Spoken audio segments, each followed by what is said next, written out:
की शुरुआत हमारे लियोन के फ्लैशबैक से होती है, जहाँ पे हमारा लियोन एक बस में बैठा होता है और अपनी मम्मी से बात कर रहा होता है, जहाँ पे उसकी मम्मी उसे बोल रही होती है कि देख बेटा, समय पे दवाई ले लियो, अच्छे से जजेस को ग्रीट करियो, सब काम अच्छे से करके आइयो। तो हमारा लियोन कहता है कि हाँ मम्मी, मैं बच्चा नहीं हूँ, मुझे सब पता है, ठीक है, बाय। और फिर वो अपनी मम्मी का कॉल कट कर देता है। फिर वो सोचता है कि अरे भाई, कब से यहीं बैठा हूँ, ये बस आगे क्यों नहीं बढ़ रही, कहीं कोई एक्सीडेंट तो नहीं हो गया। फिर वो उतर कर बाहर जाकर देखता है तो उसे पता चलता है कि हाँ सच में एक्सीडेंट हो रखा है और पूरे ट्रैफिक जाम हो रखा है। तभी उसे सामने कोई खड़ा दिखता है, तो हमारा लियोन उससे पूछता है कि आप मुझे बता सकती हैं कि पब्लिक हॉल कहाँ है। तो जब वो लड़की पीछे मुड़ती है तो पता चलता है कि ये कोई और नहीं बल्कि हमारी चाइल्ड होती है। फिर चाइल्ड को देखकर कुछ देर के लिए हमारा हीरो वहीं पे रुक जाता है। फिर वो सोचता है कि अरे ये तो वही टीवी वाली एक्ट्रेस है ना। तभी चाइल्ड हमारे लियोन के हाथ में वो ऑडिशन वाला कार्ड देख लेती है और वो उसे पकड़कर ले जाकर सीधे हॉल के सामने खड़ा कर देती है और उसे कहती है कि देखो ये शॉर्टकट था और तुम अब जल्दी से जाओ और जाकर अपना ऑडिशन दो। तो हमारा लियोन कहता है कि पहले मैं आपको थैंक यू तो बोल लूँ। तो चाइल्ड कहती है कि यार थैंक यू बाद में बोलना, ये उधार रहा, तू अभी जाओ और जाके अपना ऑडिशन दो क्योंकि तुम्हें लेट हो रहा है। और फिर चाइल्ड वहाँ से बाय करके चली जाती है। और तभी से हमारे चिकने चमकीले थोबड़े को चाइल्ड पे क्रश है। फिर सीन प्रेजेंट में शिफ्ट होता है, जहाँ पे चाइल्ड पूछती है कि हाँ मुझे याद आ गया कि तुम वही बच्चे थे, तो क्या तुम्हारा सिलेक्शन हो गया। तो लियोन कहता है कि नहीं, उस दिन तो मेरा सिलेक्शन नहीं हो पाया था।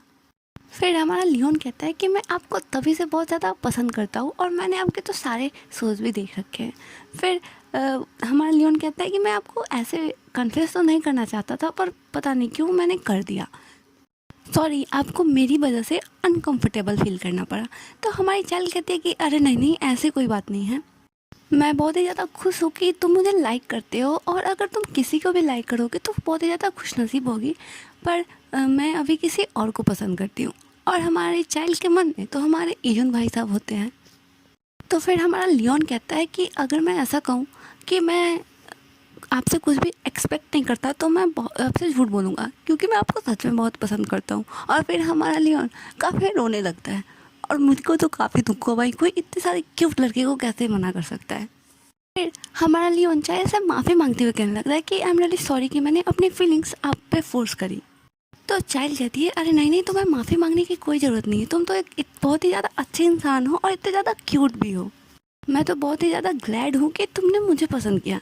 तो फिर हमारा चिकना चमकीना थोबड़ा कहता है तो आप मेरे आसपास ऑकवर्ड फील नहीं करेंगी ना आगे से। तो हमारी चाइल्ड कहती है कि अरे नहीं नहीं, मैं बिल्कुल ऑकवर्ड फील नहीं करूँगी, हम दोनों तो फ्रेंड्स हैं ना।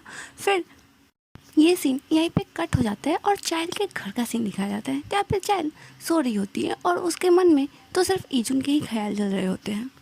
फिर हमारी चाइल्ड सोचती है कि पता नहीं लियोन मुझे क्यों पसंद करता है। फिर हमारी चाइल्ड इजुन के द्वारा दिए गए कैट वाले गिफ्ट को देखकर सोच रही होती है कि मुझे इजुन के साथ टाइम बिताकर कितना ज़्यादा अच्छा लगता है, मैं उसके आसपास काफ़ी सेफ भी फील करती हूँ। और फिर हमारी चाइल्ड खुद को इजुन को किस करते हुए इमेजिनेशन करने लगती है।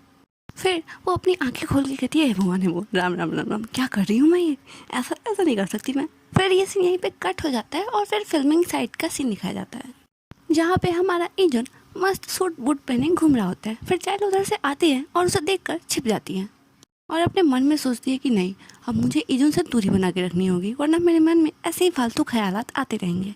तभी वहाँ पे मिंजी और लियोन भी आ जाते हैं। तो मिंजी चाइल्ड से कहती है कि हमारे ड्रामा का फर्स्ट ईयर क्यों ना तुम लोग मेरे घर पे एंजॉय करो। तो चाइल्ड कहती है कि ठीक है। फिर हमारा लियोन कहता है कि मैं भी वहाँ पे आऊँगा। तो हम मिंजी पूछती है चाइल्ड से कि अगर लियोन आएगा तो अच्छा होगा। तो चाइल्ड कहती है हाँ हाँ, मुझे कोई दिक्कत नहीं है। और फिर ये दोनों आपस में जब बात कर रहे होते हैं तो मिंजी को लग जाता है कि कुछ तो गड़बड़ है दया। फिर मिंजी हमारे चिकने चमकीले थोबड़े को साइड में लेके जाती है और उससे पूछती है कि चल, मुझे पता है कि तुम चाइल्ड को पसंद करती हो क्योंकि तुम्हारी आंखों में ही दिख जाता है, पर आज तुम दोनों पता नहीं क्यों इतने अजीब से रिएक्ट कर रहे थे, जल्दी बताओ, सारी खुफिया जानकारी मुझे दो, चलो जल्दी जल्दी जल्दी बताओ क्या कर रहे थे तुम लोग, क्या हुआ है। तो हमारा लियोन बताता है कि मैंने चाइल्ड से कन्फेस कर दिया और उसने मना भी कर दिया क्योंकि वो किसी और को पसंद करती है। और वहीं सीढ़ियों के नीचे हमारा इजुन भी किसी से फ़ोन पे बात कर रहा होता है और वो वहीं पे खड़ा होता है, जो कि सुन लेता है। तो उसे लगता है कि शायद चाइल्ड अभी भी इजुन को ही पसंद करती है, अभी इस डफर को नहीं पता कि चाइल्ड इसे ही पसंद करती है। फिर मिंजी हमारे चिकनी सब के लिए थोबड़े से कहती है कि मुझे लगता है कि तुमने कन्फेशन करने में जल्दी कर दी। तो हमारा लियोन कहता है कि हाँ मुझे भी ऐसा ही लगता है, लेकिन मैं हार नहीं मानूंगा, मैं गिव अप नहीं करूँगा और मैं हमेशा चाइल्ड की साइड पे रहूँगा, हमेशा उसे प्रोटेक्ट करूँगा और उसे एहसास दिलाऊँगा कि मैं उसे कितना प्यार करता हूँ और मुझे पता है कि वो एक दिन मेरी ज़रूर हो जाएगी। कॉन्फिडेंस लेवल देख रही हो उसका, मस्त है ना। और ये एपिसोड यहीं पे ख़त्म हो जाता है, तो stay tune and thank you for watching.